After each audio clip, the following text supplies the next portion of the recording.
Hello students, welcome to Edushakha. आज इस हम पढ़ेंगे क्लास 12 केमिस्ट्री का चैप्टर नंबर 1 सॉल्यूशन। ये है हमारा पार्ट 2। इससे पहले हमने इस चैप्टर में देखा क्या होता है सॉल्यूशन, कितने तरह का सॉल्यूशन होता है और सॉल्यूशन के कंसंट्रेशन को हम कैसे पता कर सकते हैं। तो इन चीजों के बारे में हमने पहले वीडियो में डिस्कस किया। आज के इस वीडियो में डिस्कस करने वाले हैं सॉल्युबिलिटी के बारे में। सॉल्युबिलिटी क्या होता है, साथ ही साथ हेनरी लॉ और राउल्ट्स लॉ के बारे में जो यहाँ पे इस वीडियो में हम डिस्कस करेंगे। सॉल्युबिलिटी की बात करें तो जब भी कोई सॉल्वेंट होता है जैसे पानी, अब पानी में चीनी को मिला रहे हैं तो चीनी को मिलाएंगे तो क्या होगा, वो धीरे धीरे घुलने लगता है। तो सॉल्यूट की एबिलिटी, जो चीनी है उसकी एबिलिटी कि वो सॉल्वेंट में घुल जा रहा है, इस एबिलिटी को कहते हैं हम लोग जो है सॉल्युबिलिटी। तो सॉल्युबिलिटी को अगर डिफाइन करना हो तो कैसे डिफाइन कर सकते हैं, तो सॉल्युबिलिटी वो केमिकल प्रॉपर्टी होता है किसी भी चीज का। अब यहाँ पे वो चीज क्या है, सॉल्यूट है। तो सॉल्युबिलिटी जो है प्रॉपर्टी है सॉल्यूट का कि वो घुल जाता है जब उसको सॉल्वेंट में मिलाया जाता है। ठीक है, इसको अगर हम एक्सप्रेस करना तो कैसे एक्सप्रेस कर सकते हैं, तो किसी भी सॉल्वेंट में हम कितना सॉल्यूट डिसॉल्व कर सकते हैं, इसको कहते हैं सॉल्युबिलिटी।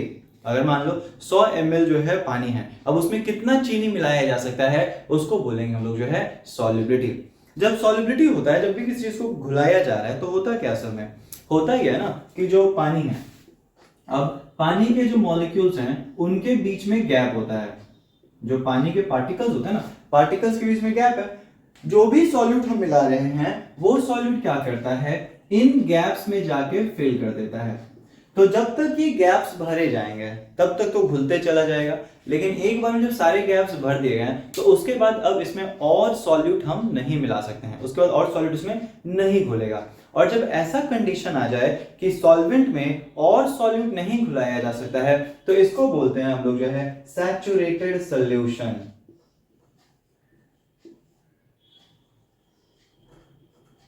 सैचुरेटेड सॉल्यूशन क्या हो गया, solution in which no more solute can be dissolved.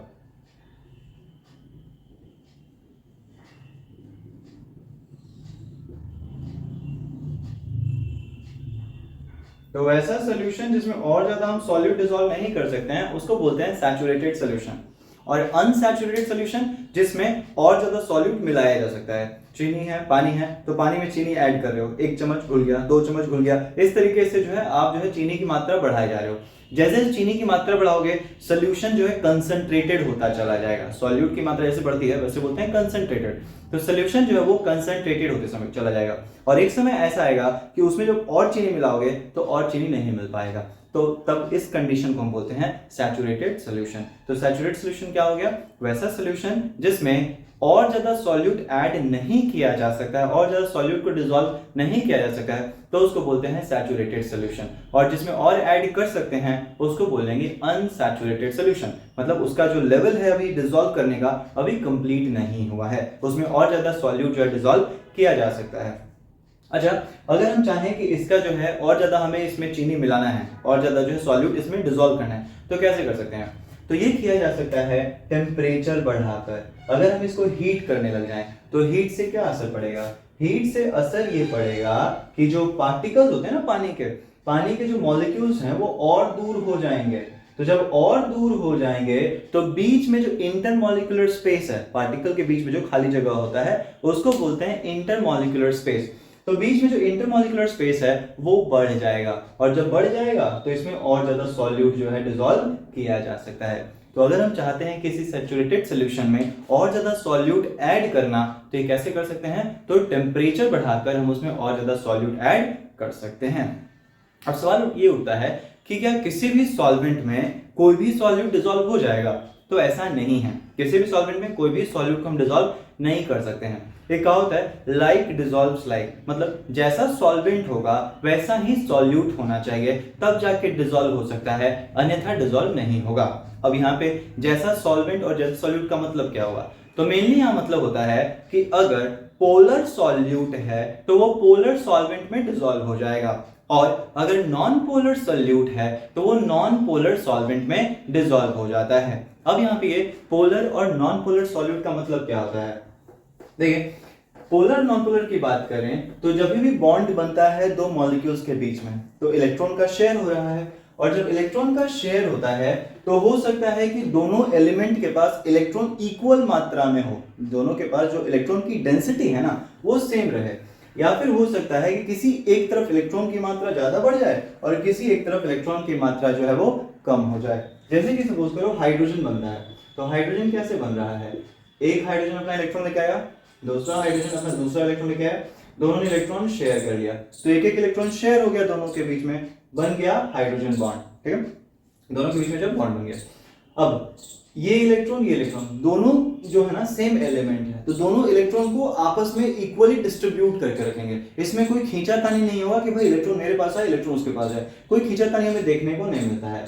तो जब इलेक्ट्रॉन का कोई खींचातानी नहीं हो रहा है, इलेक्ट्रॉन की जो मात्रा बीच में इक्वली डिस्ट्रीब्यूटेड दिखाई देती है, तब इसको बोलते हैं हम लोग जो है नॉन पोलर कंपाउंड, जिसमें पोल्स का निर्माण नहीं हो रहा है। पोल्स का मतलब क्या हो गया, पोल्स मतलब हो जाता है कि एक तरफ पॉजिटिव चार्ज बन जाए तो एक तरफ नेगेटिव चार्ज बन जाए, वैसा नहीं होता है।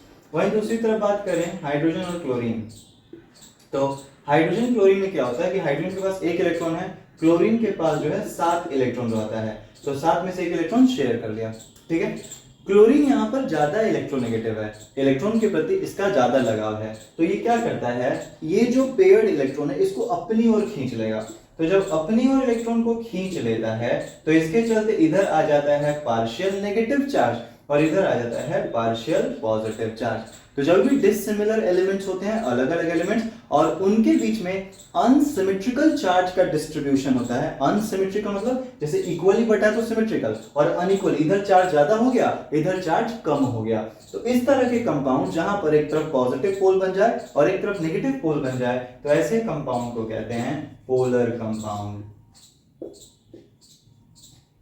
ठीक है, तो ये चीज है, तो ज्यादातर होता है क्या है, अगर नॉन पोलर सॉल्यूट है तो नॉन पोलर सॉल्वेंट में डिसॉल्व कर जाएगा।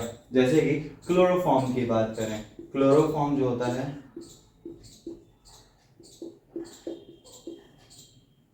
ये डिसॉल्व कर सकता है बेंजीन में, C6H6 बेंजीन। ठीक है, सिमिलरली जो है आयोडीन, आयोडीन डिसॉल्व कर सकता है बेंजीन में, एंथ्रासीन, एंथ्रासीन भी जो है बेंजीन में डिसॉल्व करता है, तो इसको क्या है, non polar solute dissolves in non polar solvent, benzene is a non polar solvent. Similarly अगर बात करें पोलर कंपाउंड को लेकर, जैसे कि पानी, पानी पोलर होगा कि नहीं होगा, देखिए पानी बनता है H2O, तो क्या होगा, यहाँ पर जो ऑक्सीजन है और हाइड्रोजन है, ठीक है, तो ऑक्सीजन ज्यादा इलेक्ट्रोनेगेटिव है, इसके पास भी जो है इलेक्ट्रॉन को खींचने की क्षमता ज्यादा होती है, तो ये क्या करता है, इस इलेक्ट्रॉन को अपनी ओर खींच लेगा, जिसके चलते इधर पार्शियल नेगेटिव चार्ज और इधर जो है पार्शियल पॉजिटिव। पार्शियल मतलब ऐसा देखो, एक होता है कि बॉन्ड जब टूटेगा तो पूरा इलेक्ट्रॉन ले लिया तो कंप्लीट ट्रांसफर हो गया, यहाँ कंप्लीट ट्रांसफर नहीं हो रहा है, बल्कि ये थोड़ा सा इलेक्ट्रॉन अपनी ओर खींच के रख रहा है, बोल सकते हो कि अपनी ओर पकड़ बना के रख रहा है, रस्सा खींच चल रही है और अपनी ओर जो है ज्यादा रस्सी को पकड़ के रखा हुआ है, तो इसलिए यहाँ पे पार्शियल नेगेटिव चार्ज। सिमिलरली इसके चलते भी पार्शियल पॉजिटिव और एक और इस पे पार्शियल नेगेटिव, तो दो चार्जेस पे आता है, तो यहाँ भी पोल्स का निर्माण हो गया, एक तरफ पॉजिटिव पोल एक तरफ नेगेटिव पोल, तो ये भी एक पोलर कंपाउंड है। पानी की बात करें तो पानी जो होता है वो यूनिवर्सल सॉल्वेंट होता है। यूनिवर्सल सॉल्वेंट का मतलब क्या हुआ कि लगभग ये हर एक चीज को अपने अंदर डिसॉल्व कर सकता है। ठीक है, तो ये चीज है, तो इस तरीके से पोलर सॉल्वेंट पोलर सॉल्यूट को डिसॉल्व करते हैं और नॉन पोलर सॉल्वेंट जो है नॉन पोलर सॉल्यूट को डिसॉल्व करते हैं, लाइक डिसॉल्व्स लाइक। पोलर क्या होता है, पोलर कंपाउंड्स वैसे कंपाउंड्स होते हैं जिसमें कोई पोल्स का फॉर्मेशन नहीं होता है, और सॉरी उल्टा बोल दिया, पोलर कंपाउंड्स वैसे कंपाउंड्स जिसमें पोल्स का निर्माण होता है, और नॉन पोलर कंपाउंड्स वैसे हो गए हैं जिसमें कोई पोल्स का निर्माण नहीं हो रहा है, तो उसको नॉन पोलर कंपाउंड्स बोलेंगे। जैसे कि हाइड्रोजन हो गया, क्लोरीन हो गया Cl2, इसी तरीके से जो है ऑक्सीजन हो गया, तो ये सब जो है क्या है, नॉन पोलर कंपाउंड्स। वाटर हो गया, HCl हो गया, HF हो गया, ये सब जो है पोलर कंपाउंड्स हैं, यहाँ पर पोल्स का निर्माण होता है। ठीक है, तो ये चीज है, तो इस तरीके से पोलर और नॉन पोलर कंपाउंड, तो जो पोलर कंपाउंड होता है वो डिसॉल्व करता है पोलर सॉल्वेंट में, और जो नॉन पोलर कंपाउंड होता है वो डिसॉल्व करता है नॉन पोलर सॉल्वेंट में। अब बात करते हैं हम लोग जो है जैसे सॉल्यूट, सॉल्वेंट में डिसॉल्व करते हैं। ठीक है, तो शुरुआत में जब मिलाएंगे सॉल्यूट और सॉल्वेंट तो ये लोग क्या दे देगा, ये दे देगा सॉल्यूशन। शुरुआत में क्या होगा, जैसे जैसे शुगर की मात्रा या कोई भी सॉल्यूट की मात्रा बढ़ेगी तो सॉल्यूट और सॉल्वेंट मिला तो ये दे दिया सॉल्यूशन। अब इस प्रोसेस को क्या बोलते हैं, तो इस प्रोसेस को बोलते हैं डिसोल्यूशन। इस प्रोसेस को बोलेंगे डिसोल्यूशन। तो डिसोल्यूशन होता क्या है, डिसोल्यूशन होता है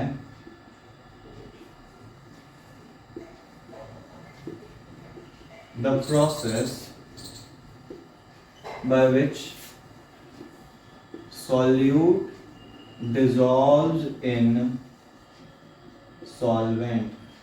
तो वो प्रोसेस जिसके द्वारा सॉल्यूट जो है सॉल्वेंट में डिसॉल्व कर रहा है उसको जो है डिसोल्यूशन बोलते हैं। इसी का अपोजिट होता है क्रिस्टलाइजेशन। क्रिस्टलाइजेशन का मतलब क्या होता है, क्रिस्टलाइजेशन का मतलब होता है कि जो सॉल्यूट है ना, सॉल्यूशन में सॉल्यूट एकत्रित होकर क्रिस्टल का निर्माण कर देता है।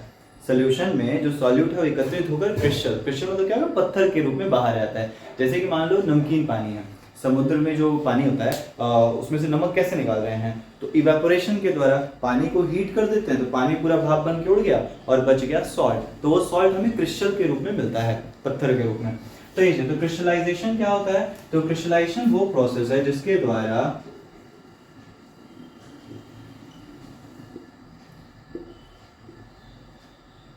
solute particles separate out from solution in form of crystal। तो क्रिस्टल के रूप में जो है ये बाहर आ जाता है। तो एक समय ऐसा आता है ना कि जैसे सॉल्यूट सॉल्वेंट मिल रहा है तो सोल्यूशन आ रहा है, सोल्यूशन में से ये सब जो है ना अलग होना शुरू कर देगा, तो इसको बोलते हैं क्रिस्टलाइजेशन। ठीक है, तो शुरू में क्या होगा, जैसे सॉल्यूट और सॉल्वेंट जो है मिल रहा है और मिलकर सोल्यूशन बना रहा है। कुछ समय बाद क्या होगा, जब प्रोसेस में आ जाएगा इक्विलिब्रियम। इक्विलिब्रियम मतलब क्या होता है कि दोनों मिल रहे हैं, आगे बढ़ा रहे हैं, उसी समय पे सॉल्यूशन जो है, जो प्रोडक्ट है वो टूटकर वापस से रिएक्टेंट दे दे रहा है। तो जब रेट ऑफ फॉरवर्ड रिएक्शन, कितनी तेजी से जो है फॉरवर्ड रिएक्शन हो रहा है और कितनी तेजी से बैकवर्ड रिएक्शन हो रहा है, तो जो रेट ऑफ फॉरवर्ड रिएक्शन और रेट ऑफ बैकवर्ड रिएक्शन जब दोनों ही सेम हो जाता है तो उसको बोलते हैं इक्विलिब्रियम। तो यहाँ पे जब इक्विलिब्रियम हो जाएगा तो इक्विलिब्रियम में से हम क्या देखेंगे, जितनी तेजी से डिसोल्यूशन हो रहा है, सॉल्यूट सॉल्वेंट मिलकर सॉल्यूशन बना रहा है, उतनी ही तेजी के साथ जो है सॉल्यूशन में जो सॉल्यूट होगा ना वो सेपरेट आउट होकर क्रिस्टल का निर्माण कर देगा। तो ये दोनों ही प्रोसेस होते रहते हैं जब भी हम सॉल्यूशन क्रिएट कर रहे हैं। किसी भी सॉल्यूशन में क्या देखो, जैसे नॉर्मली हम लोग चीनी मिलाते हैं तो कम मात्रा में रहता है, तो वहां पे आपको ये प्रोसेस नहीं होता दिखाई देगा, क्रिस्टलाइजेशन नहीं होता है, वहां मेनली जो है क्या होता है, डिसोल्यूशन होता है। ठीक है, जो चीजें हैं वो घुल जा रही हैं तो घुलने को बोलते हैं डिसोल्यूशन। ओके, तो ये चीजें हैं। अब देखिए ये जो सॉल्युबिलिटी है ये किन किन चीजों पे निर्भर करता है, तो सॉल्युबिलिटी निर्भर करता है टेम्परेचर पे, प्रेशर पे, कंसंट्रेशन पे, तो इन सब चीजों पे जो है सॉल्युबिलिटी निर्भर करता है। अगर मान लो कोई सॉलिड चीज को आप लिक्विड में डिसॉल्व करते हो, किसी सॉलिड को अगर आप लिक्विड में डिसॉल्व करते हो तब उस समय टेम्परेचर का क्या असर पड़ेगा, किस तरीके से टेम्परेचर जो है प्रभावित करेगा सॉल्युबिलिटी को। तो देखिए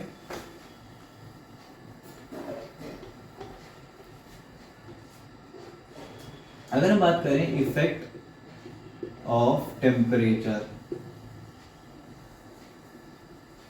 ऑन सॉल्युबिलिटी, तो सॉल्युबिलिटी पर टेम्परेचर का क्या असर पड़ेगा, इसके लिए एक लॉ है, इसके लिए बात है जिसको बोलते हैं ले चटेलियस प्रिंसिपल। ले चटेलियस प्रिंसिपल की बात करें तो ये क्या कहता है, ये कहता है कि किसी भी रिएक्शन के दौरान अगर रिएक्शन इक्विलिब्रियम पे है, किसी भी रिएक्शन के दौरान अगर रिएक्शन इक्विलिब्रियम पे है, इक्विलिब्रियम का मतलब क्या हो गया, रिएक्टेंट्स जो होते हैं ये मिलकर प्रोडक्ट बना रहे हैं और उतनी ही तेजी के साथ प्रोडक्ट टूटकर रिएक्टेंट दे रहा है। ध्यान रखिए इक्विलिब्रियम तभी आ सकता है जब रिएक्शन जो इक्वेशन है वो रिवर्सिबल हो। रिवर्सिबल का मतलब क्या होता है कि रिएक्शन आगे से पीछे भी जा रहा है और पीछे से आगे भी जा रहा है, दोनों प्रोसेस साथ में चल रहा है, रिएक्टेंट्स मिलकर प्रोडक्ट बना रहे हैं और प्रोडक्ट्स वापस से जो है रिएक्टेंट दे रहा है। तो अगर प्रोसेस रिवर्सिबल होता है, उल्टा हो जाए जो, तो अगर प्रोसेस रिवर्सिबल होता है तो वहां पे इक्विलिब्रियम देखने को मिलेगा। तो ले चटेलियस प्रिंसिपल क्या कहता है,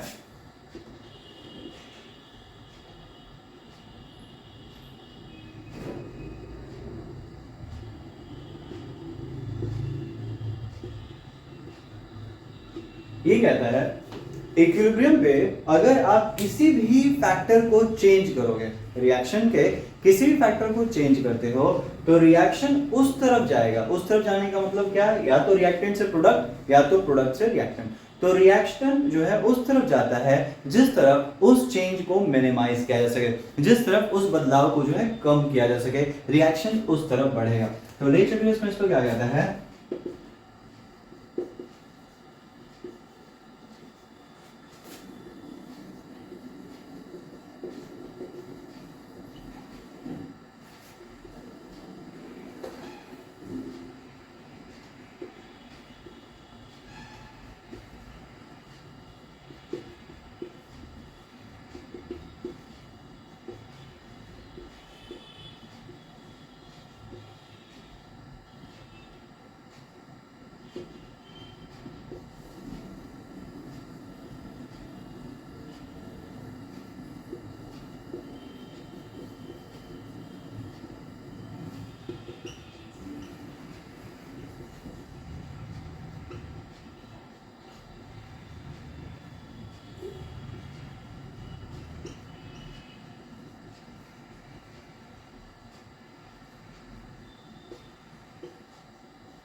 तो लिटरली कहता है कि इक्विलिब्रियम पे अगर हम रिएक्शन के किसी भी फैक्टर को बदलाव करते हैं, अब यहाँ पे फैक्टर्स ऑफ रिएक्शन का मतलब क्या हुआ, कंसंट्रेशन ऑफ रिएक्टेंट या कंसंट्रेशन ऑफ प्रोडक्ट, मतलब इसकी मात्रा को बढ़ा दो या इसकी मात्रा को बढ़ा दो, या टेम्परेचर में बदलाव करो या फिर प्रेशर में बदलाव करो।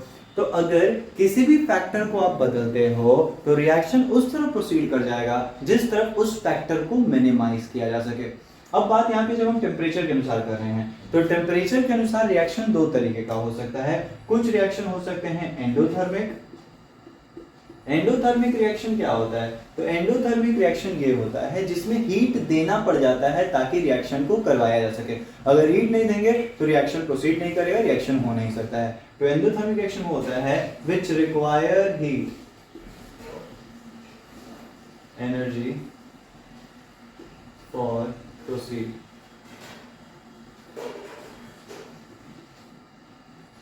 तो जिसको एनर्जी चाहिए प्रोसीड करने के लिए, जो रिएक्शन तभी हो सकता है जब एनर्जी मिले, तो एंडोथर्मिक रिएक्शन। अब एंडोथर्मिक रिएक्शन में क्या हो रहा है, रिएक्टेंट है, इसको हम हीट करेंगे तब जाके हमको प्रोडक्ट मिलेगा। रिएक्टेंट है, इसको हीट करेंगे तब जाके प्रोडक्ट मिलेगा। तो होता क्या है, अगर मान लो हम हीट बढ़ाएंगे, अगर इसको और ज्यादा हीट हम देंगे, टेम्परेचर और ज्यादा बढ़ा, पहले तो हीट दे रहे थे नॉर्मल, अब और ज्यादा टेम्परेचर देंगे तो होगा क्या, तो होगा ये कि रिएक्टेंट और ज्यादा हीट को लेगा और ज्यादा प्रोडक्ट बनाएगा। तो मतलब अगर एंडोथर्मिक रिएक्शन है और अगर हम टेम्परेचर बढ़ाएंगे तो रिएक्शन किस साइड प्रोसीड करेगा, रिएक्शन जो है ये फॉरवर्ड साइड प्रोसीड करेगा, रिएक्शन जो है और ज्यादा प्रोडक्ट बनाएगा।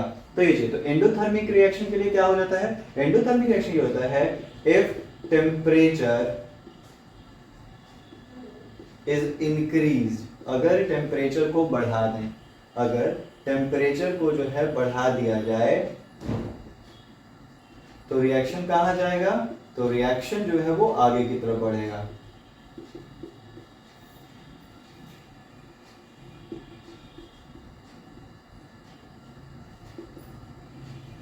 तो और ज्यादा सोल्यूबिलिटी जो वो बढ़ जाएगा।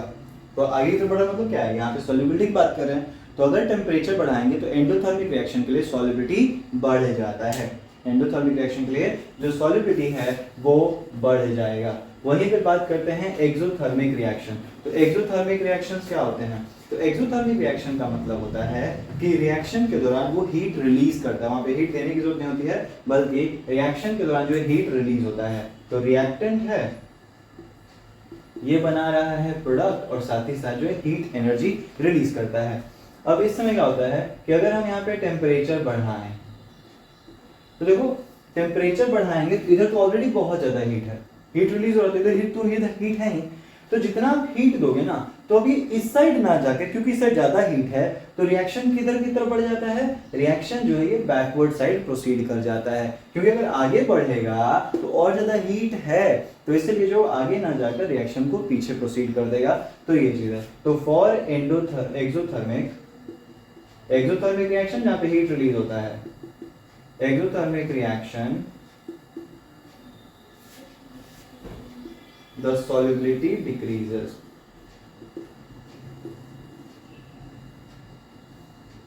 और for endothermic reaction the solubility increases. तो जैसा रिएक्शन होगा उस तरीके का जो है हमें प्रोडक्ट देखने को मिल सकता है, टेम्परेचर का से उस तरीके से देखने को मिल जाएगा। जैसे कि अगर एक्सोथर्मिक है तो ये चीज, जैसे कि मान लो कैल्शियम क्लोराइड को जब पानी में डुबाते हैं, ठीक है, तो कैल्शियम क्लोराइड को डुबा रहे हैं तो ये क्या देता है, तो ये देता है कैल्शियम हाइड्रोक्साइड और साथ ही साथ जो है HCl। तो ये चीज है, तो ये दे दिया कैल्शियम हाइड्रोक्साइड। ये रिएक्शन कैसा होता है, ये रिएक्शन एक्सोथर्मिक होता है, ये हीट रिलीज करता है। तो इस रिएक्शन का अगर टेम्परेचर बढ़ाओगे ना तो इस साइड आपको नहीं मिलेगा, बल्कि जो सॉल्युबिलिटी है वो घट जाएगी और हमें ज्यादातर क्या मिलने लगेगा, कैल्शियम क्लोराइड और पानी ही मिलने लगेगा। सॉल्युबिलिटी बढ़ेगा नहीं अगर टेम्परेचर बढ़ा दिया हमने तो ये कम टेम्परेचर पे ही ज्यादा सॉल्युबिलिटी रहेगा। सिमिलरली जब अमोनियम नाइट्रेट को डिसॉल्व करते हैं पानी में, जब अमोनियम नाइट्रेट को डिसॉल्व किया जाता है पानी में तो ये कैसा प्रोसेस है, तो ये एंडोथर्मिक प्रोसेस है। अमोनियम नाइट्रेट का dissolution in water is an endothermic process. तो इसमें क्या होगा, इसमें आप जितना हीट दोगे रिएक्शन आगे बढ़ जाएगा। तो ये तो इस तरीके से जो है जो टेम्परेचर का असर देखने को मिलता है। अगर एक्सोथर्मिक प्रोसेस हुआ तो वहां पे अगर टेम्परेचर बढ़ाएंगे, एक्सोथर्मिक प्रोसेस के लिए टेम्परेचर बढ़ाएंगे तो सॉल्युबिलिटी घट जाएगी, और एंडोथर्मिक के लिए अगर टेम्परेचर बढ़ाओगे तो सॉल्युबिलिटी बढ़ जाता है। अब बात करते हैं solubility of gas in liquid. Gases जो है किस तरीके से लिक्विड में डिसॉल्व होंगे। अच्छा मान लो अगर हम सॉलिड को डिसॉल्व कर रहे हैं लिक्विड में, सॉलिड को अगर डिसॉल्व कर रहे हैं लिक्विड में तो होता क्या है कि क्या यहाँ पर प्रेशर का असर पड़ेगा, तो देखो सॉलिड पर प्रेशर का कोई असर नहीं पड़ता है, इसीलिए जो है हमें सॉलिबिलिटी पर भी प्रेशर के चलते कोई असर देखने को नहीं मिलेगा। तो अगर बोला जाए कि जो सॉलिड डिसॉल्व इन लिक्विड, तो इस पे क्या प्रेशर का इफेक्ट पड़ेगा, तो इस पे प्रेशर का कोई इफेक्ट नहीं पड़ता है। क्यों, क्योंकि सॉलिड्स होते हैं वो इनकम्प्रेसिबल होते हैं, इनकम्प्रेसिबल जो दबते नहीं है, तो दबेगा नहीं तो प्रेशर का असर कहां से पड़ेगा, तो इसलिए प्रेशर का कोई असर हमें देखने को नहीं मिलता है। अब बात करते हैं solubility of gas in liquid. Gas को जब लिक्विड मिलाएंगे तब क्या करेगा उसके बारे में यहाँ डिस्कस करने वाले हैं। सपोज करिए एक बंद जानवर, ओके, यहाँ पर जो नीचे की तरफ है लिक्विड और ऊपर की तरफ जो है गैस है, ठीक। अब क्या होगा, जैसे जैसे ऊपर से हम प्रेशर डालेंगे, कंप्रेस कर रहे हैं, प्रेशर पुट करने की कोशिश कर रहे हैं, जैसे प्रेशर डालेंगे तो क्या होगा, तो होगा ये लिक्विड तो जहां था वहीं तक रहेगा, लेकिन जो ऊपर से गैसेस हैं अब वो गैसेस धीरे धीरे जो है इसमें घुलने लग जाएंगी, पानी में जो है मिलने लग जाएंगी। जैसे कि जो सॉफ्ट ड्रिंक्स होते हैं, तो सॉफ्ट ड्रिंक्स जैसे कोको कोला वगैरह तो इसको खोलते हैं तो पूरा जो गैस है ऊपर की तरफ, अगर अचानक से आपने खोल दिया तो प्रेशर कम हो जाता है और अंदर प्रेशर ज़्यादा है, तो ज़्यादा से कम प्रेशर पूरा जो है बाहर की तरफ फेंक देता है। वहीं अगर आप धीरे धीरे खोल रहे हो सॉफ्ट ड्रिंक्स को तो वहाँ पे क्या होता है कि धीरे धीरे प्रेशर जो है इक्वलाइज होते रहता है, इक्विलिब्रियम में आते रहता है, और इसलिए वो एक बार में उड़ेगा ही नहीं, ठीक है। तो यहाँ पे क्या हो रहा है कि जैसे प्रेशर बढ़ाते हैं तो प्रेशर बढ़ाने के साथ हम क्या देखेंगे कि गैसेस जो है वो ज्यादा घुल जा रहे हैं सॉल्वेंट में, तो सॉल्युबिलिटी जो है वो प्रेशर के साथ बढ़ने लग जाता है। जितना ज्यादा प्रेशर देंगे उतना ज्यादा जो है गैसेस सॉल्युबल हो जाता है। इसी वजह मेनली इसके बारे में जो और ज्यादा हमें जानकारी दिया गया हेनरी के द्वारा, तो हेनरी ने जो है इस पर अपना नियम दिया जिसको कहते हैं हेनरीज लॉ। हेनरी लॉ क्या कहता है, हेनरी लॉ कहता है जो सॉल्युबिलिटी होता है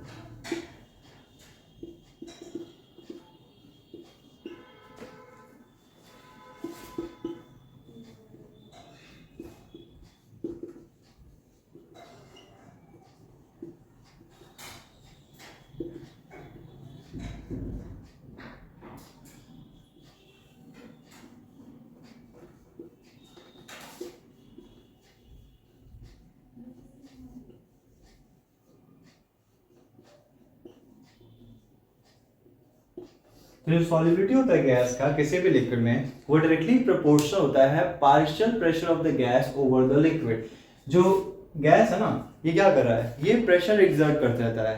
प्रेशर एक्सर्ट कर रहा है इन द सेंस क्या होता है कि जो किसी भी कंटेनर में अगर हम गैसेस रख रहे हैं तो गैसेस जो है वो रैंडम मोशन में इधर उधर मूव करते रहता है, इधर जा रहा है, इधर जा रहा है, इधर जा रहा है। तो ये चीज, तो ये हर दिशा में जो अपना प्रेशर एक्सर्ट करते हैं, जिस प्रेशर को ही बोलते हैं mainly pressure exerted by the gas, gas के द्वारा जो प्रेशर एक्सर्ट किया उसी को बोला जाता है। तो मेनली जो प्रेशर कंटेनर्स की दीवारों पे या लिक्विड सरफेस पे एक्सर्ट हो रहा है इसी को बोलते हैं partial pressure exerted by the gas. तो जितना ज्यादा पार्शियल प्रेशर होगा उतना ज्यादा जो हमें सॉल्युबिलिटी देखने को मिलेगा गैस का लिक्विड में। सेम चीज जो है डाल्टन ने भी इन्हीं के समय कहा था कि वो जो सॉल्युबिलिटी होता है वो पार्शियल प्रेशर पे निर्भर करता है। अब सॉल्युबिलिटी को अगर हम मान लो किसी नंबर के रूप में लिखना चाहें तो क्या लिख सकते हैं, तो सॉल्युबिलिटी को एक्सप्रेस किया जाता है in terms of mole fraction. Solubility जो होता है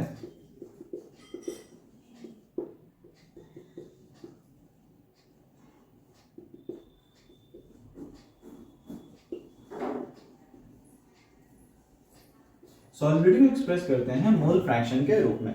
तो यहां से हम क्या बोल सकते हैं, हम बोल सकते हैं solubility of the gas depends on mole fraction, और हमें पता है कि सॉल्युबिलिटी डिपेंड करता है पार्शियल प्रेशर पे। Solubility of the gas depends on mole fraction and solubility जो डिपेंड करता है पार्शियल प्रेशर पे। तो सॉल्युबिलिटी दोनों पे ही निर्भर कर रहा है।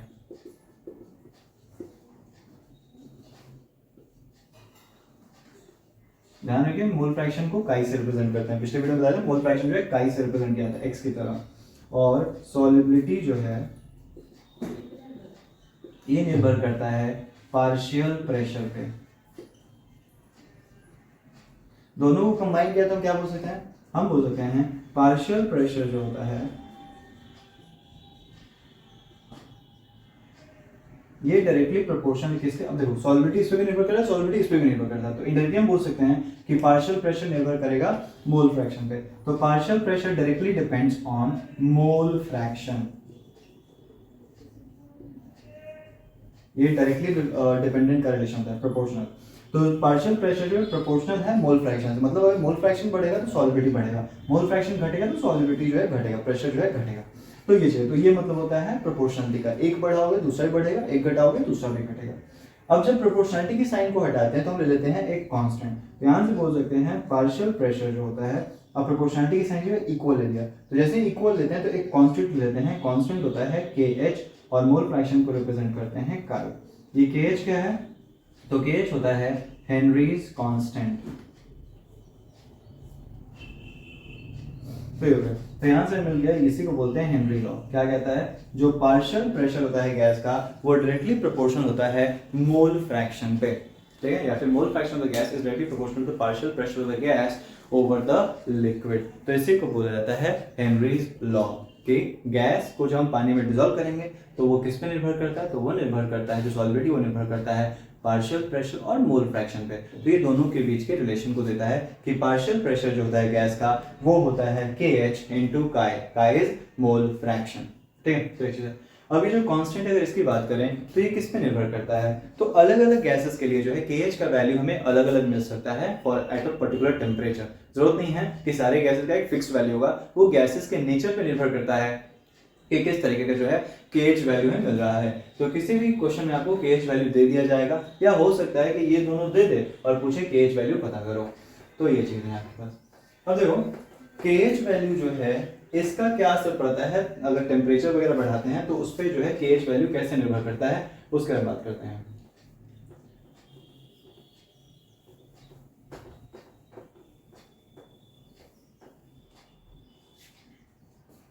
तो अगर हम टेम्परेचर बढ़ाएंगे, टेम्परेचर को अगर इंक्रीज करते हैं, ऊपर की तरफ एरो है मतलब इंक्रीज और नीचे की तरफ एरो जाएगा मतलब डिक्रीज, तो टेम्परेचर को हम इंक्रीज करेंगे तो KH वैल्यू जो होता है ये भी बढ़ जाता है, और जब KH वैल्यू बढ़ता है तो सॉल्युबिलिटी पे क्या असर पड़ता है, तो सॉल्युबिलिटी जो है ये घट जाता है। टेम्परेचर बढ़ाएंगे तो KH वैल्यू बढ़ जाएगा, और जब KH वैल्यू बढ़ता है तो सॉल्युबिलिटी जो है किसी भी चीज का वो घट जाता है, ठीक है। सिमिलरली अगर टेम्परेचर घटाओगे, टेम्परेचर को अगर डिक्रीज कर रहे हो तो KH वैल्यू भी डिक्रीज कर जाता है, और इन दैट केस सॉल्युबिलिटी जो है वो इंक्रीज कर जाएगा। तो यहाँ से हम बोल सकते हैं क्या कि गैसेस के लिए जो है टेम्परेचर के साथ सॉल्युबिलिटी का क्या रिलेशन है। तो for gases solubility decreases with increase in temperature।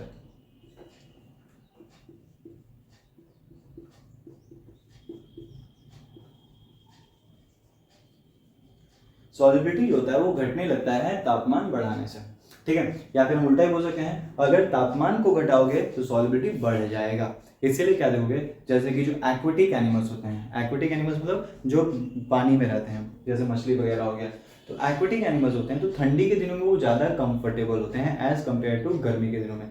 क्यों? इसलिए क्योंकि ठंडी के दिनों में क्या होता है, तापमान कम हो गया, ठंडी के दिनों में टेम्परेचर जो कम हो गया, और टेम्परेचर कम होने से क्या होता है कि जो सॉल्युबिलिटी होती है, solubility of gas in water, ये क्या हो जाता है, ये बढ़ जाता है।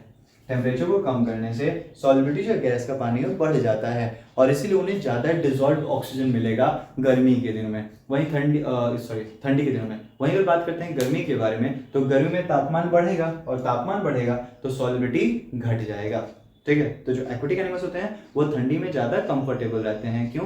क्योंकि ठंडी में तापमान कम हो जाता है, और तापमान कम होने के चलते सॉल्युबिलिटी जो है वो बढ़ जाता है, और इसलिए उनको ज़्यादा डिसॉल्व्ड ऑक्सीजन मिलेगा। तो इस तरीके से जो है सॉल्युबिलिटी इस पर निर्भर करता है। उसके अलावा जो है प्रेशर का हमने असर देख लिया कि प्रेशर के साथ सॉल्युबिलिटी क्या होगा, बढ़ेगा, और टेम्परेचर के साथ गैसेस की सॉल्युबिलिटी क्या होती है, ये घटती है, ठीक है। अब बात करते हैं एप्लीकेशन ऑफ हेनरीज लॉ। इस हेनरी लॉ का इस्तेमाल कहाँ कहाँ किया जाता है, इसके बारे में बात करेंगे। तो देखो, आम जो बात करें तो हेनरी लॉ हमारे लिए बहुत ज़्यादा उपयोगी भी है। कैसे? जितने भी सॉफ्ट ड्रिंक, सोडा वाटर, ये सब जो होता है, इसको जब पैक किया जाता है तो ये हाई प्रेशर पे किया जाता है। जैसे मेनली उसमें जो है टेस्ट के लिए कार्बन डाइऑक्साइड वगैरह मिलाया जाता है। तो कार्बन डाइऑक्साइड जब डिसॉल्व किया जा रहा है सॉफ्ट ड्रिंक्स में, तो कैसे डिसॉल्व किया जाता है, तो हाई प्रेशर पे जो है उसको डिसॉल्व किया जाता है। तो पहला एप्लीकेशन है, सॉफ्ट ड्रिंक्स वगैरह में जो गैसेस डिसॉल्व किए जाते हैं वो हाई प्रेशर पे डिसॉल्व किए जाते हैं। तो एप्लीकेशन की बात करें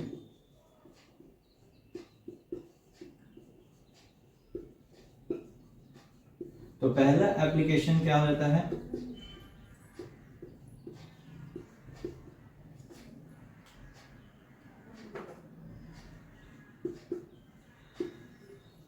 जो गैसेस होता है इसको डिसॉल्व किया जाता है हाई प्रेशर पे।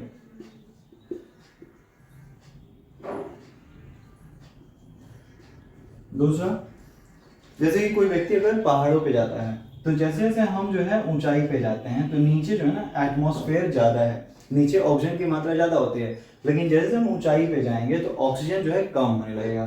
तो नीचे प्रेशर ज़्यादा होता है, ऊपर प्रेशर कम होता है।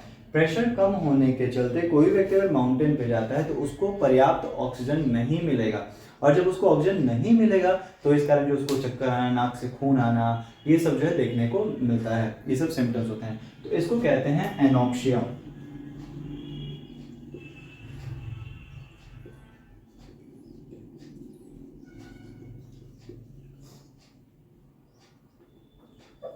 ये एक मेडिकल कंडीशन होता है।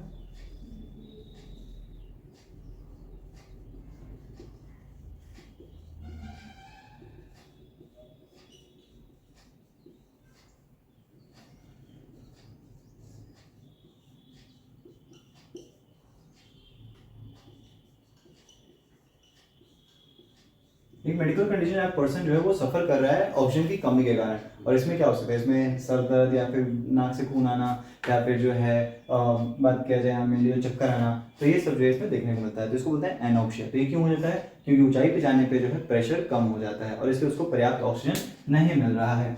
तो ये चीज़ है। इसका जो तीसरा एप्लीकेशन है वो है बेंड्स। बेंड्स क्या होता है, जैसे जो डाइवर्स होते हैं, डाइवर्स का मतलब क्या है, गोताखोर, ठीक है।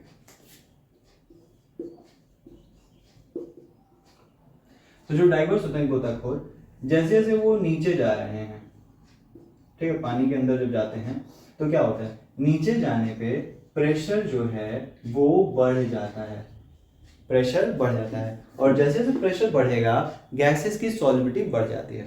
अब देखो क्या, ये जो व्यक्ति जो नीचे गया ये अपने साथ एक सिलेंडर लेके जाता है, और इस सिलेंडर में मान लो अगर हमने डाल दिया एटमॉस्फेरिक गैस का जो कॉम्बिनेशन है उसको डाल दिया, मतलब नॉर्मली क्या होता है, जो सिलेंडर होता है उसमें एयर है।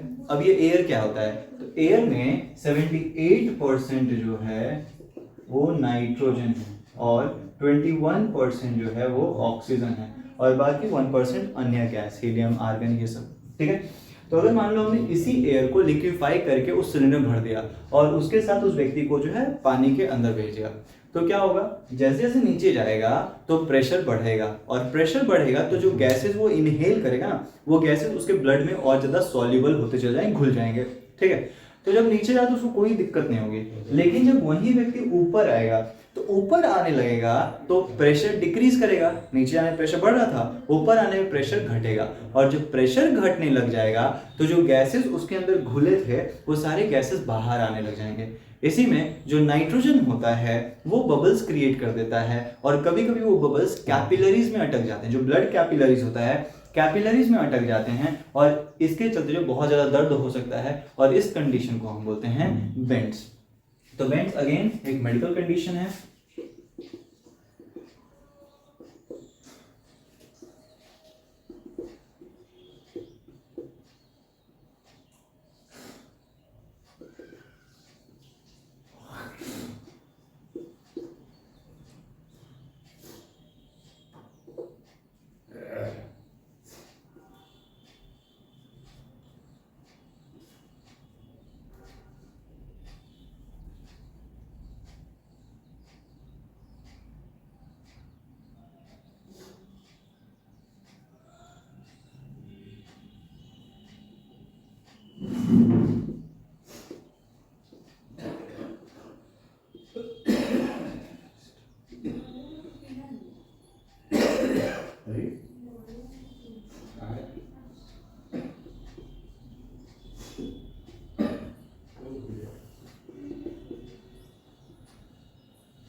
तो ये जो मेडिकल जिसमें नाइट्रोजन बबल्स जो होते हैं ये स्टक हो जाते हैं ब्लड कैपिलरीज में, और इसके लिए बहुत ज़्यादा दर्द होता है, इसी को बोलते हैं बेंड्स।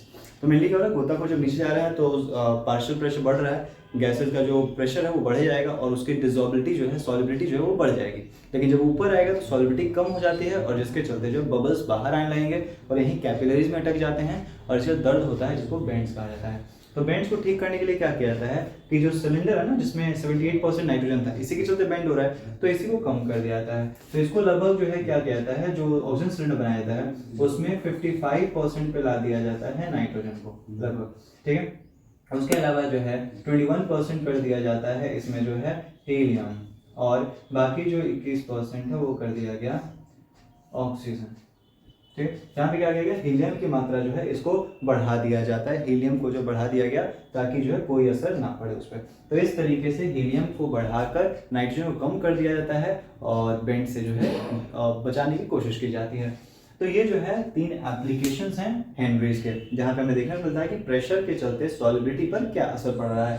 सबसे पहले बात करें सॉफ्ट ड्रिंक्स, जहाँ पे हाई प्रेशर पे गैसेस को डिसॉल्व करते हैं। एनॉक्सिया, जहाँ पे कब होता है मेनली, जब व्यक्ति पहाड़ों पे जा रहा है, ऊंचाई पे जाता है, तो उसमें क्या होता है कि उसको जो ऑक्सीजन कम मिलता है, ऊंचाई पर प्रेशर कम है तो गैसेस की मात्रा कम, और इसलिए जो है गैसेस ज़्यादा वो इनहेल करने लगेगा, ज़्यादा उसको इनहेल करेगा ताकि ऑक्सीजन की मात्रा को मेंटेन किया जा सके।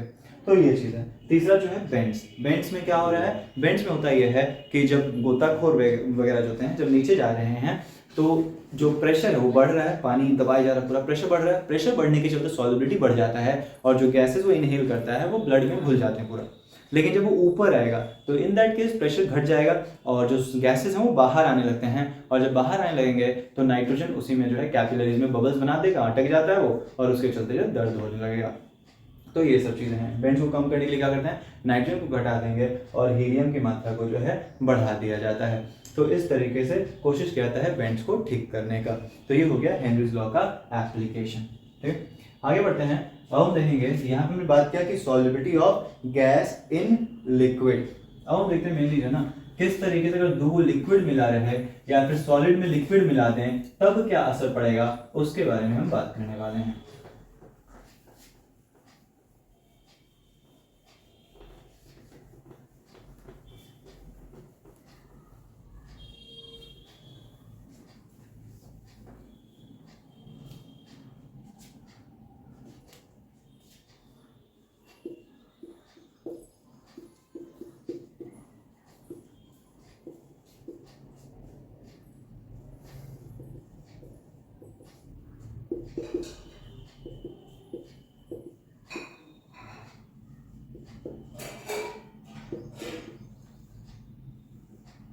Vapour pressure of liquid in liquid solution. अब वेपर प्रेशर क्या होता है पहले ये देखते हैं। देखिए पानी है, पानी को जब बॉईल करते हैं, हीट करेंगे, तो हीट करने से क्या होगा, हीट करने से होता है ये कि धीरे धीरे उसकी काइनेटिक एनर्जी बढ़ेगी, पानी जो है वो गर्माने लगेगा, उसमें थोड़े से बबल्स के निर्माण होंगे और ये जो बबल्स हैं ऊपर की तरफ आएंगे। अब इनमें से धीरे धीरे जो है और ज़्यादा हीट किया तो ये भाप बनने लगेगा, ठीक है। ये जो वेपर्स हैं ऊपर जाएंगे कंटेनर पे, यहाँ पे ठंडा होंगे और ये वापस आके जो है पानी के बूंदों के रूप में टकराने लगेंगे। तो ये प्रेशर एक्सर्ट करते हैं मेनली लिक्विड सरफेस पे। तो वेपर फेज के द्वारा जो लिक्विड बन रहा है वो सरफेस, वाटर सरफेस पे कितना प्रेशर एक्सर्ट करता है, इसी को बोलते हैं वेपर प्रेशर। तो सीधे सीधे हम बोल सकते हैं कि जो प्रेशर वेपर के द्वारा एक्सर्ट किया जाता है लिक्विड सरफेस पे, इसी को बोला जाता है वेपर प्रेशर। तो वेपर प्रेशर क्या हो गया,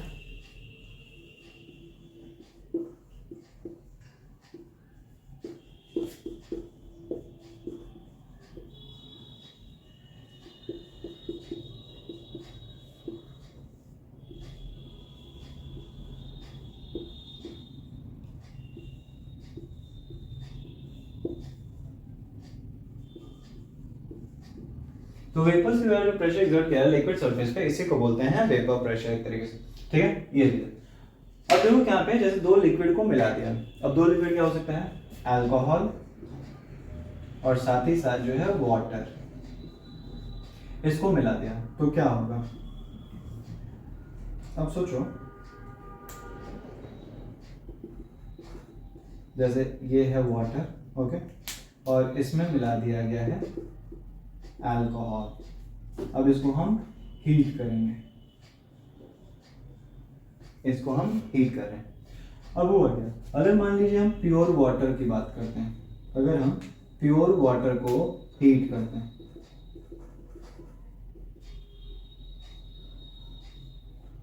तो प्योर वाटर को जब हीट करेंगे तो ये भाप बनाएगा और वो भाप जब लिक्विड के रूप में आएगा तो वापस से प्रेशर एक्सर्ट करेगा, जिसको हम वेपर प्रेशर कहते हैं। अब मान लो इसको हमने 70 डिग्री तक बॉईल किया, अब 70 डिग्री हीट कर रहे हैं तो कुछ वेपर बना होगा, कुछ प्रेशर एक्सर्ट कर रहा होगा, मान लो P0, ठीक है। यहाँ पे क्या है, इस पानी में हमने अल्कोहल मिला दिया सोल्यूशन। अब इसको भी हम लोग क्या कर रहे हैं, 70 डिग्री तक हीट कर रहे हैं। 70 डिग्री तक हीट करेंगे तो ये भी भाप बनेगा, ओके।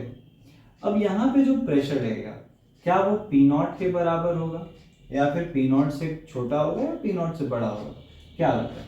देखो क्या, जैसे ही हमने दो चीजों को मिला दिया तो दो लिक्विड्स को मिलाने पे जो वेपर प्रेशर होता है वो डिपेंड करता है दोनों के मोल फ्रैक्शन पर। जो दो लिक्विड्स को हमने मिला दिया तो दोनों को जब हीट करेंगे तो इन दैट केस यहाँ पर दो अलग अलग चीजें हो सकती हैं जिनको हम आगे देखेंगे। अभी हम क्या देख रहे हैं बेसिकली कि अगर वेपर प्रेशर हम मिला रहे हैं, दो लिक्विड्स को मिला रहे हैं, तो दोनों के चलते जो है वेपर प्रेशर किस चीजों पे निर्भर करेगा। तो क्या देखा जाता है, यहाँ पे एक नया लॉ आएगा जो कि है राउल्स लॉ।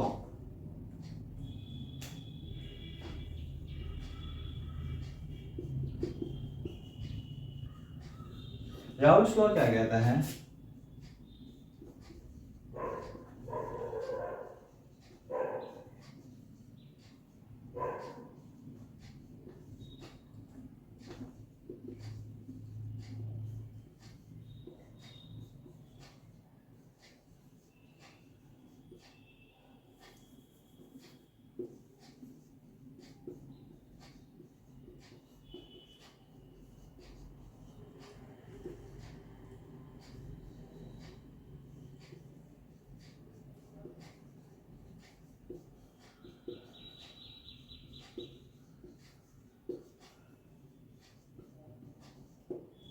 तो जो वेपर प्रेशर होता है लिक्विड का सोल्यूशन में वो डायरेक्टली प्रोपोर्शनल होता है मोल फ्रैक्शन में, ठीक है।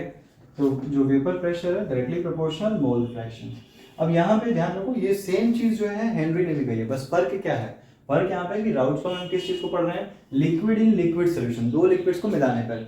हेनरी लॉ की बात हुई तो उसमें क्या था, गैस को लिक्विड में मिलाया गया था, तो इसलिए दोनों में अंतर बस नहीं है कि वहां पे यहाँ पे बात करें तो लिक्विड इन लिक्विड सोल्यूशन पढ़ रहे हैं, वहां पे था गैस इन लिक्विड, ठीक है, गैस को डिसॉल्व किया गया था। ध्यान रखना है कि जो वेपर प्रेशर होता है वो निर्भर करता है मोल फ्रैक्शन पे। जब प्रोपोर्शनलिटी के साइन को हटाते हैं तो यहाँ पे हम कांस्टेंट लेते हैं P0 का I। अभी पी नॉट क्या है? पी नॉट होता है vapour pressure of pure liquid. जैसे कि इन दैट केस जो पानी का जो वेपर प्रेशर है, यहाँ पे पानी का जो वेपर प्रेशर होगा, अगर आपको निकालना, अब देखो यहाँ पे वेपर प्रेशर बन रहा हो, कुछ वेपर प्रेशर बनेगा वाटर के चलते और कुछ वेपर प्रेशर जो बनेगा वो किसके चलते बनेगा? अल्कोहल के चलते। दोनों के चलते ही वेपर प्रेशर बन रहा है। तो अगर आपको वाटर का निकालना है तो क्या करोगे? वाटर का जो प्योर फॉर्म में रहेगा वो और इनटू मोल फ्रैक्शन। सिमिलरली अगर आपको अल्कोहल का निकालना है तो अल्कोहल का कैसे निकालेंगे? अल्कोहल जब अकेला रहता है वो एकदम प्योर फॉर्म में जब रहता है तब कितना वेपर प्रेशर बना रहे हैं? इनटू अल्कोहल का मोल फ्रैक्शन। तो इस तरीके से तो ये लॉ यही कह रहा है कि जो पार्शियल प्रेशर होता है वो डायरेक्टली प्रोपोर्शनल मोल फ्रैक्शन पे। जब प्रोपोर्शनलिटी की साइन को हटाएंगे कांस्टेंट लेते हैं। कांस्टेंट क्या लेते हैं? तो कांस्टेंट लेते हैं कि लिक्विड जब प्योर रहेगा, कोई मिलावट नहीं रहेगा, एकदम प्योर है, तो इन दैट केस तब वो कितना वेपर प्रेशर एक्सर्ट कर रहा है, उसी को बोलते हैं पी नॉट। तो पी नॉट का मतलब क्या हो? Pure liquid. जैसे यहाँ पानी अकेले है तो पानी प्योर है तो पी नॉट। यहाँ पे क्या हो? पानी और अल्कोहल दोनों को मिला दिया गया है, तो कुछ वेपर प्रेशर पानी के चलते बन रहा है, कुछ वेपर प्रेशर जो है अल्कोहल के चलते बनेगा। तो पानी के चलते जो बन रहा है वो निर्भर करेगा पानी के मोल फ्रैक्शन पे, ठीक है, और अल्कोहल के चलते बन रहा है वो निर्भर करता है अल्कोहल के मोल फ्रैक्शन पे। आपने कितना कितना मिलाया है उस अनुसार यहाँ पर जो वेपर प्रेशर एक्सर्ट होता हुआ हमें दिखाई देगा। तो ये राउल्ट्स लॉ है। राउल्ट्स लॉ कहता है कि जो वेपर प्रेशर होता है लिक्विड के ऊपर वो सीधे सीधे निर्भर करता है मोल फ्रैक्शन पर। मोल फ्रैक्शन जो यहाँ पर कितना है दोनों का, तो उस पर जो है निर्भर करता है, ठीक है।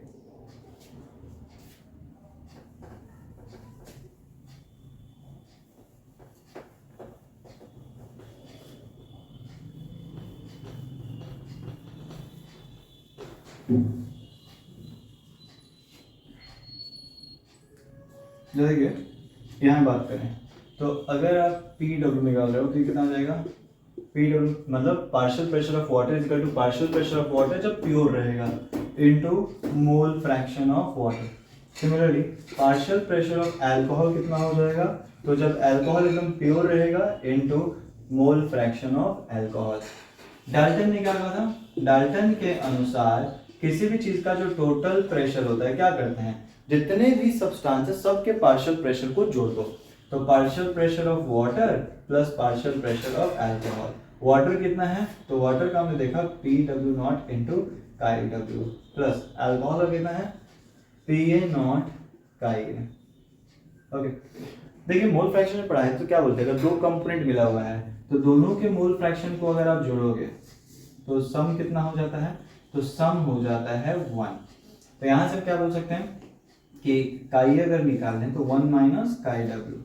तो मान लो ये वाला वैल्यू यहाँ पुट कर देते हैं, तो पी डब्ल्यू नॉट काई W plus P A not 1 minus काई डब्ल्यू। तो ये जो है टोटल प्रेशर हो गया in terms of mole fraction of water. तो मोल फ्रैक्शन ऑफ वाटर के रूप में टोटल प्रेशर हो गया। तो आप जो वेपर प्रेशर निकाल रहे हो इसको आप लिख सकते हो किसी एक सब्सटेंस के रूप में। जरूरत नहीं कि आप दोनों के रूप में लिखो, तो यहाँ पे जो सब किसके रूप में आ गया? वाटर के रूप में आ चुका है, ठीक है। और निर्भर करेगा कि किस तरीके से जो वाटर के मोल्स में हम बदलाव करेंगे तो जो पार्शियल प्रेशर है वेपर प्रेशर वो उस पर किस तरीके से जो है असर पड़ता हुआ दिखाई देगा। तो ये चीज है। तो डाल्टन के अनुसार जो टोटल प्रेशर निकालने का तरीका क्या होता है? तो टोटल प्रेशर निकालने का तरीका होता है कि जितने भी कंपोनेंट्स हैं सबको जोड़ दिया जाए और सबको जोड़कर जो हम निकाल सकते हैं टोटल प्रेशर। तो इस तरीके से हम लिख सकते हैं यहाँ पे कि जो इसमें टोटल प्रेशर कितना एग्जर्ट हो रहा होगा, तो टोटल प्रेशर इसके अनुसार एग्जर्ट हो रहा होगा, ठीक है, इतना। तो ये हो गया मेनली जो है vapour pressure liquid in liquid solution का। अब बात करते हैं vapour pressure solid in liquid solution.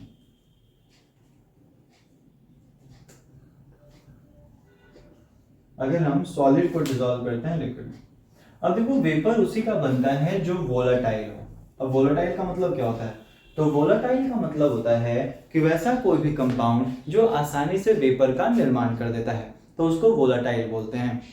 Non volatile वो सब्सटेंसेस होते हैं those can not form vapours easily, जो आसानी से वेपर्स का निर्माण नहीं करते हैं। जैसे NaCl को मीट करते हैं वेपर बनेगा नहीं, वाटर आसानी से वेपर बना देगा। तो जो आसानी से वेपर बन जाता है वो हो गया वोलेटाइल, और जो आसानी से वेपर का निर्माण नहीं करता है वो हो गया नॉन वोलेटाइल। अल्कोहल जैसे जो स्पिरिट्स वगैरह होता है या परफ्यूम वगैरह में जो अल्कोहल रहता है क्या होता है, जैसे ही हमने छिड़का वैसे ही जो है वो गायब हो जाता है। तो तो वो बहुत ज़्यादा वोलेटाइल, आसानी से उड़ जाता है। पेट्रोल वोलेटाइल सब्सटेंस, आसानी से जो है उड़ जाता है। तो इस तरीके से जो आसानी से भाप बन सकता है उसको बोलते हैं वोलेटाइल, और जो आसानी से भाप नहीं बनता है, वेपर का निर्माण नहीं करता है, उसको बोलते हैं नॉन वोलेटाइल। तो जैसे यहाँ पे हम देखा कि दोनों ही वोलेटाइल लिक्विड्स हैं। अब देखो सॉलिड है, तो सॉलिड क्या होता है? नॉन वोलेटाइल, ये भाप बनेगा नहीं। तो मान लीजिए अगर प्योर वाटर है,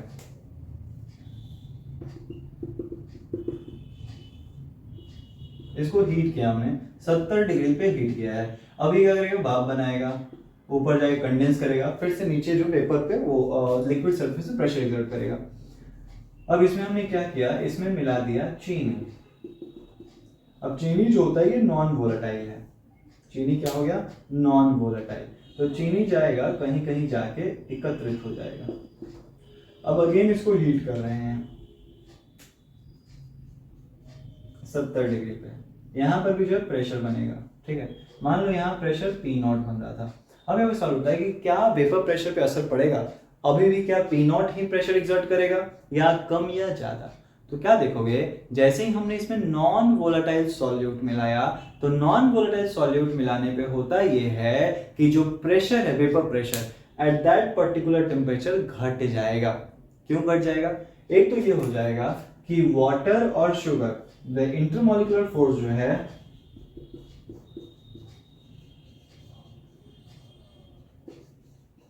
इंटरमॉलिक्यूलर फोर्स मतलब दोनों पार्टिकल्स के बीच में जो फोर्स लग रहा है उसकी बात हो रही है। तो जो इंटरमॉलिक्यूलर फोर्स है between non volatile solute and solvent increases, एक तो बढ़ जाता है, and also the surface area for liquid to form vapor decreases।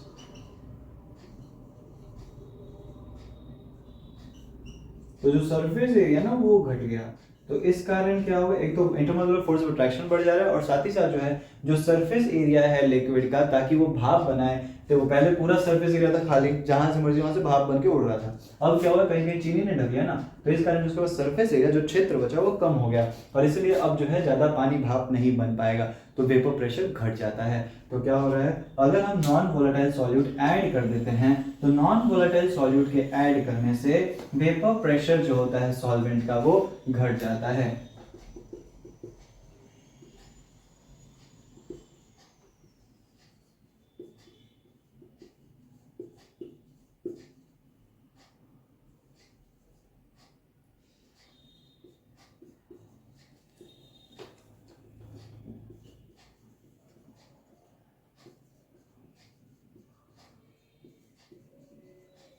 Vapour pressure जो वो कम हो जाएगा, ठीक है। और कारण क्या है? इसका रीजन हो जाएगा ये कि जो इंटरमॉलिक्यूलर फोर्स ऑफ अट्रैक्शन है वो बढ़ जाएगा, और साथ ही साथ जो है सरफेस एरिया लिक्विड के स्केप करने का वो घट जाता है, और इसीलिए जो है जब भी हम सॉलिड को लिक्विड मिलाएंगे तो वेपर प्रेशर जो है कम होता हुआ दिखाई देगा।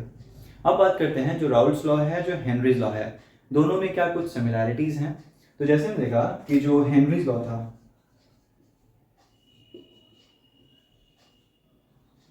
और जो राउल्ट्स लॉ है, दोनों ने किस चीज की बात की? इन्होंने बात किया solubility of gas in liquid.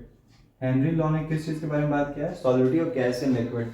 ये किस चीज की बात करते हैं? ये बात करते हैं वेपर प्रेशर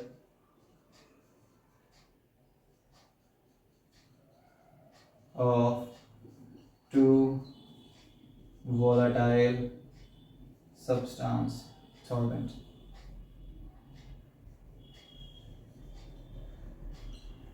सॉल्वेंट्स की बात कर रहे हैं, ठीक है। उसके अलावा जो बात किया जाए, यहाँ पर ये कहते हैं कि जो पार्शियल प्रेशर होता है वो निर्भर करता है, वो बराबर होता है KH इंटू काई, जिसको बोलते हैं हेनरीज कांस्टेंट। यहाँ बात करें, ये कहते हैं जो पार्शियल प्रेशर होता है वो निर्भर करता है P0 काई। P0 होता है प्योर लिक्विड का जो वेपर प्रेशर होगा वो, ठीक है। तो ये अंतर, दोनों के कांस्टेंट जो है यहाँ पे अलग अलग है। इन्होंने कांस्टेंट लिया है KH, हेनरीज कांस्टेंट, जो निर्भर करता है नेचर ऑफ द गैस किस तरीके का टेम्परेचर पर निर्भर करता है। वहीं पर बात करते हैं राउट्स लॉ को लेकर, तो इन्होंने क्या बोला कि जो प्रेशर है वो जो कांस्टेंट है वो कांस्टेंट कितना है, तो कांस्टेंट है प्योर लिक्विड का। प्योर लिक्विड में जो वेपर प्रेशर एग्जर्ट हो रहा होगा उसको इन्होंने कांस्टेंट माना है। अच्छा देखो राउट्स लॉ की बात करें तो क्या इसके लिए हम लिख सकते हैं राउट्स लॉ, तो बिल्कुल लिख सकते हैं। यहाँ पे जो प्रेशर एग्जर्ट हो रहा है वो किसके चलते, जैसे वाटर के चलते ही होगा, तो वाटर का नॉट इनटू काई वाटर, ठीक है।